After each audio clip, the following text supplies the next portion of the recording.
Israeli tourists land in Tanzania with more to come.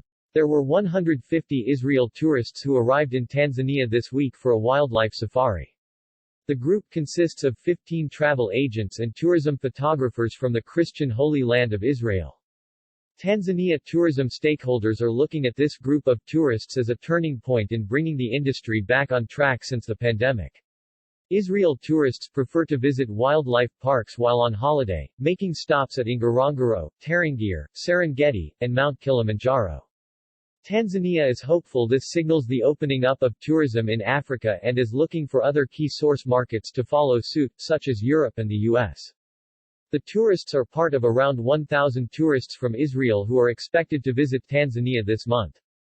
Tanzania has been among the African countries that are attracting Israeli tourists who mostly prefer touring wildlife parks and the Indian Ocean island of Zanzibar.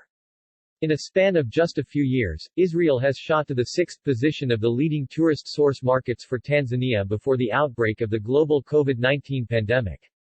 Mr. Shlomo Carmel, an executive and founder of another world tour company in Israel, said that his firm would organize flights for Israeli tourists to visit Tanzania every year. Tanzania is among African destinations which the company has been marketing to attract tourists from Israel, Europe, America, and other tourist source markets across the world. Former Israel Prime Minister, Ehud Barak, visited Tanzania a few years ago, signaling the opening up of tourism doors for other Israeli holiday makers to visit this African safari destination. The chairman of the Tanzania Tourist Board, TTB, Judge, retired Thomas Maheo, said starting tomorrow, Tanzania will receive visitors in groups. This group of 150 was received by Natural Resources and Tourism Minister Damas Ndumbaro. The judge explained that the first batch will stay in the country until August 9 and as they prepare to leave, another batch of more than 200 tourists will arrive and stay until August 16. Then, on August 10, another group of over 150 will land in Zanzibar, and on August 17, the last group of more than 200 tourists will land at Kia.